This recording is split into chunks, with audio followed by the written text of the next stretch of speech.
Persiapan menjelang acara untuk Negaraku Sehati Sejiwa giat dilakukan malam ini berlangsung sesi raptai menjelang pelancarannya malam esok. Untuk itu kita terus bersama rakan penyampai Ismail Adnan di Stadium Batu Pahat, Johor. Silakan Ismail. Bismillahirrahmanirrahim. Terima kasih rakan-rakan penyampai di Angkasa Puri. Kemeriahan sempena dengan pelancaran Negaraku Sehati Sejiwa di Stadium Batu Pahat Johor ini semakin dirasai bermula dari siang tadi sehingga ke malam ini yang mana akan dilangsungkan persiapan dan juga raptai penuh sempena dengan pelancaran Negaraku Sehati Sejiwa esok yang bakal disempurnakan oleh Menteri Komunikasi dan Multimedia Malaysia Datuk Seri Dr. Saleh Tun Said Keruak yang mana menyaksikan antara anjuran Jabatan Penerangan Malaysia dengan kerjasama Kerajaan Negeri Johor yang cukup meriah untuk sama-sama menerapkan semangat patriotisme dan rasa kecintaan kepada tanah air, khususnya kepada penduduk di sekitar Batu Pahat dan juga di negeri Johor. Dan sememangnya kalau boleh saya kongsikan bersama dengan anda, di belakang saya ini yang juga merupakan pentas utama yang mana akan berlangsungnya konsert dan pelancaran sempena dengan Negaraku Sehati Sejiwa yang akan berlangsung esok pada malam esok. Itu dapat kita saksikan antara anggota Angkatan Tentera Malaysia Pasukan Pancaragam yang akan turut mengambil bahagian untuk menyempurnakan upacara menaikkan bendera esok dan juga mereka akan turut memainkan lagu-lagu yang berunsur patriotisme untuk sama-sama menaikkan lagi semangat dan juga mencapai objektifnya. Untuk bercakap lebih lanjut tentang penganjurannya, kita terus saja bersama tetamu cukup istimewa dari Jabatan Penerangan Malaysia, Encik Balakrisnian Kandasamy. Terima kasih Tuan kerana bersama dengan kami hari ini dan mungkin juga Tuan boleh kongsikan bagaimanakah persiapan dan juga apa yang telah dilakukan oleh Jabatan Penerangan Malaysia selaku penganjur setakat ini Tuan. Terima kasih Tuan. Persiapan ini kita telah mulakan dari pertengahan bulan Julai lagi. Jadi setakat ini alhamdulillah persiapan itu begitu hebat dan mantap dan kita rasa syukurlah kita setakat ini persiapan itu kita bersedialah untuk hari esok untuk 8 hari bulan untuk pelancaran Negaraku Sehati Sejiwa. Untuk mempromosikan dan memperhebatkan dari segi pelancaran di Batu Pahat ini, Stadium Batu Pahat ini dengan Jabatan Penerangan jadi sebagai tuan rumah dengan kerjasama Kerajaan Negeri Johor. Jadi kita telah pun mula dengan promosinya daripada semalam ya, 6 hari bulan kita dah mula dengan konvoi melibatkan sebanyak 30 motosikal CC begitu tinggi merangkumi 257 km daripada Muar, Pontian, Keluang dan juga Kulai. Ini adalah untuk sepanjang jalan konvoi ini dapat berhenti di kampung-kampung, di sekolah-sekolah, sekolah menengah, sekolah rendah, komuniti satu Malaysia supaya bahan itu diberikan, jalur gemilang diedarkan, buku bendera itu diedarkan dan juga maklumat mengenai pelancaran Negaraku Sehati Jiwa yang akan diadakan esok itu dimaklumkan.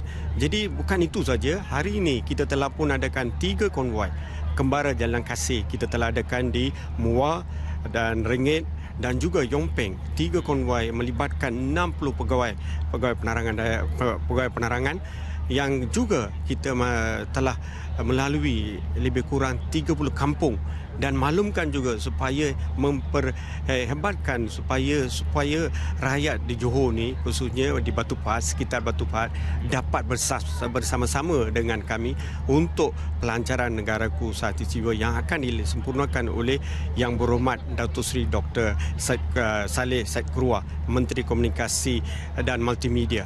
Juga turut akan hadir ialah mewakili Menteri Besar Johor ialah Yang Berhormat Esko Penerangan Negeri Johor Ayub bin Rahman yang akan mewakili Johor dan turut hadir ialah Yang Bahagia Datuk Seri KSU dan juga ketua-ketua jabatan turut hadir.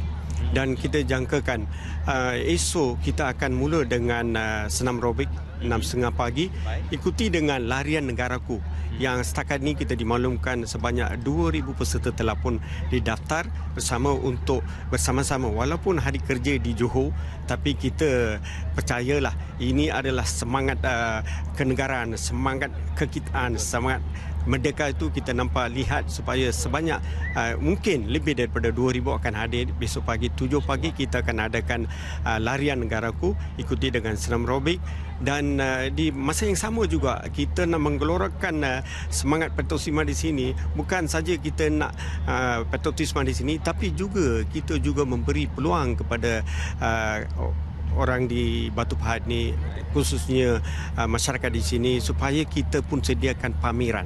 Namanya ialah Caring Bridge, melibatkan lebih daripada 55 agensi kerajaan, swasta, telco semua dapat memberi perkhidmatan yang boleh memberi faedah manfaat kepada orang ramai Batu Pahat ini. Khususnya saya kena sebut bahawa yang perkhidmatan talian online oleh Jabatan Pendaftaran Negara dan juga lain-lain agensi turut memberi perkhidmatan ini. Dan satu kelebihan dalam tahun ini, pelancaran ini adalah food truck, melibatkan food truck di mana sebanyak 20 buah food truck. Kalau boleh lihat di belakang stage ini, kita lihat diaturkan secara tersusun supaya orang ramai juga boleh gunakan food truck ini supaya beli, makan, minum selera orang Johor. Ya. Sambil kita melihat apa yang ada tu, tahniah sekali lagi dan insya-Allah kita harapkan yang terbaik untuk pelancaran Negara Kusati Sejiwa ini menggelorakan. Cukup indah dan cukup dahsyat perkataan yang digunakan itu. Terima kasih sekali lagi pada Tuan Balakrishnan kerana bersama dengan kami. Itulah dia, esok akan berlangsungnya acara bagi pelancaran Negara Kusati Sejiwa. Malam ini persiapan dan juga raptainya jangan lupa untuk saksikan. Bermula 7 pagi esok akan kami bawakan perkembangan dan juga lintas langsung untuk larian yang bakal diadakan bermula pada pukul 7 pagi. Buat masa ini kita kembali kepada rakan-rakan penyampai di Angkasa Puri. Silakan.